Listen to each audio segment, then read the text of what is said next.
You asked, how to divide 54,000 by 9 using the long division method. 5 is too small. Use 54. 54 divided by 9 equals 6. 6 times 9 equals 54. 54 minus 54 equals 0. Bring down 0, making 0. 0 divided by 9 equals 0. 0 times 9 equals 0. 0 minus 0 equals 0.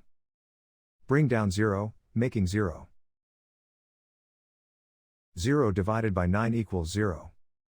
0 times 9 equals 0. 0 minus 0 equals 0. Bring down 0, making 0. 0 divided by 9 equals 0. 0 times 9 equals 0. 0 minus 0 equals 0. The remainder is 0. The final result is 6,000.